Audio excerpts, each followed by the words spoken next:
We've identified a new asbestos-related disease, and we're figuring out ways to avoid it. Her story lives on in each and every one of you. Firefighters that have lost their lives, that have really put everything on the line.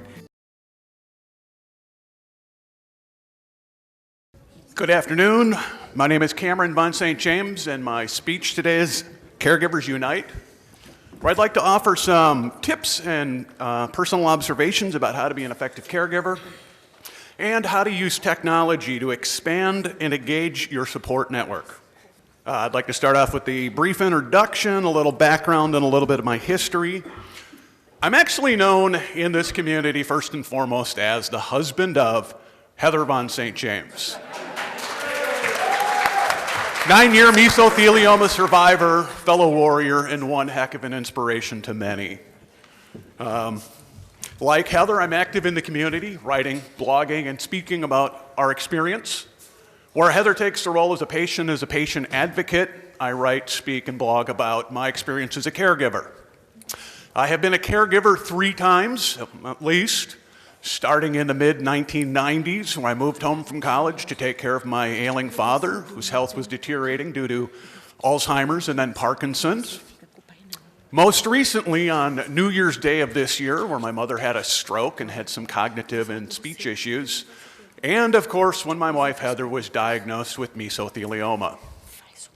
I've written or blogged on somewhere over 750 blogs, including writing on the Huffington Post. I'm educated and trained in science, engineering, and technology, and I'm employed at U.S. Bank as a Network Operations Center analyst or a network analyst. If you're not in IT, you probably don't know that, and the only network analyst that anybody has ever heard of is Edward Snowden, so maybe that's a bad comparison. But my day-to-day job is overseeing an enterprise network that handles $3 billion worth of transactions daily. So that's what I do. And I'd like to pop to my next slide here. I'd like to first start off with a little timeline of my wife and I's relationship. We met online in 1998, and after a 10-month quick romance, eloped to Las Vegas and got married. And while we had a quick relationship into our marriage, and we'd even discussed children on our first date, we had a 5-year plan before we started a family. Lots of checklists. Had to build a nursery, get a car seat, books to read. I laugh as I look back at it because everybody told me you can never be completely prepared for parenting. But by golly, Heather and I, we tried. We took every opportunity we could in order to be prepared. And on August 4th, 2005, we welcomed our daughter and started a family. And about 3 months after our daughter Lily was born, Heather was diagnosed with mesothelioma. I kind of tell people, yep, our daughter hadn't even gotten over that new baby smell, and Heather was diagnosed with mesothelioma. So at that point, our lives quickly turned upside down.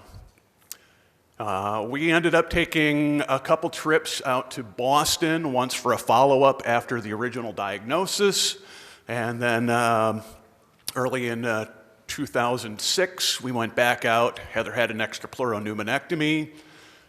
She spent a couple months or so recovering from that. We went through chemo, radiation, and 5 years of planning for marriage or childhood family with my wife did not prepare me for her cancer diagnosis. To say that I was angry and ill-equipped to cope would be an understatement. I kept looking back at my 5-year plan, and nowhere on there was, prepare for your wife's cancer diagnosis. I thought we had everything prepared.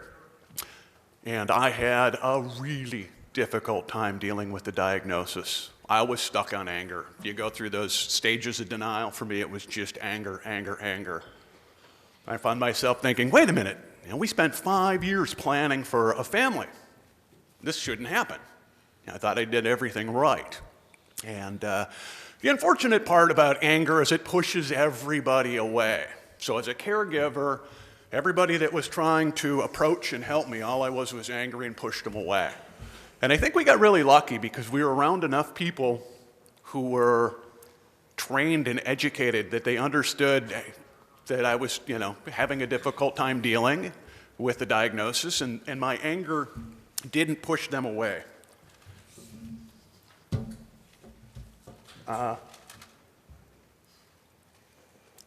My caregiving experience really took a turn from the bottom up when I had a moment. I was in my kitchen, completely overwhelmed, found myself on the floor crying, having a pity party of one, completely ill-equipped to deal with the diagnosis. And I had kind of a little bit of a moment there, and I picked myself up and went, no, this can't happen. And my moment where I started to get a handle on everything was when I told myself, okay, what is the worst case scenario? And for me, conceivably, the worst case scenario was Heather loses her battle, I go in debt a whole lot, lose everything, and I'm left as a single parent with a young daughter. After I thought about it for a second, I went, wait a minute, I've got 7 sisters. A bunch of them have been single parents at one time or another, and everybody I know, I've got one heck of a support network. And what I didn't know, I could go to people and they could help me out. They could fill in what I needed to know to raise a little girl and everything else. And that's where things started to change, where I went, oh, wait a minute, I can get a handle on this. What I don't know, I can enlist others to help me. I can engage with the support network. And that's kind of what I'd like to focus on. And the other thing I ended up doing was I realized, look, I'm a stubborn redhead. Let me put my stubbornness to use and figure this out. Figure ways to get organized, to manage my time, to engage and interact with the support network and get the help and assistance that I need.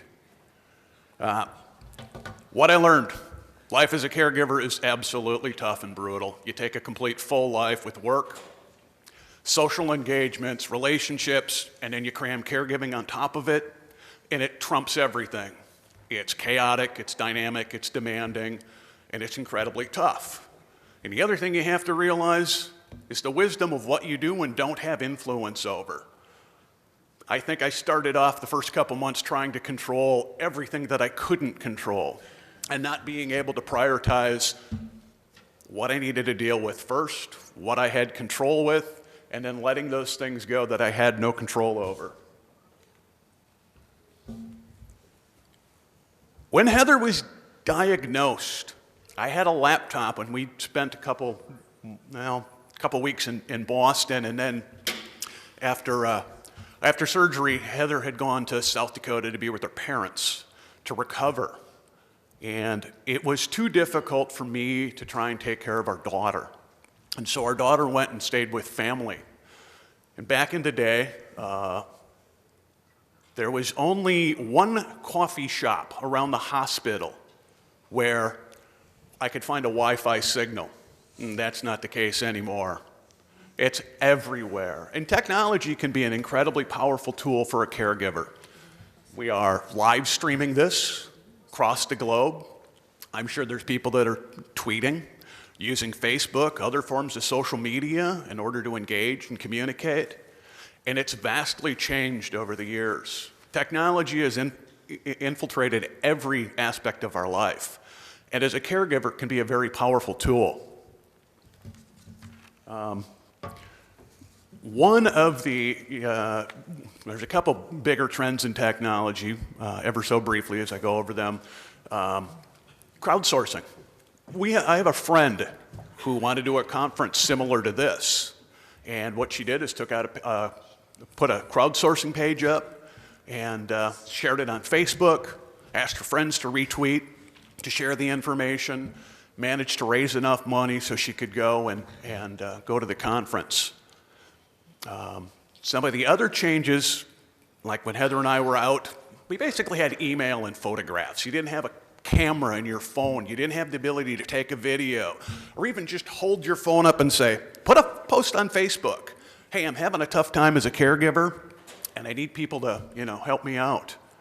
And that's really changed the dynamic for caregivers. And I'm probably not going to get through all of my slides since I don't have a whole lot of time left, so I'm briefly going to go over some quick recommendations. Decisions and stress. Don't make big decisions when you're under stress as a caregiver. Get organized, prioritized, ask for help, and remember to take care of yourself. Thank you.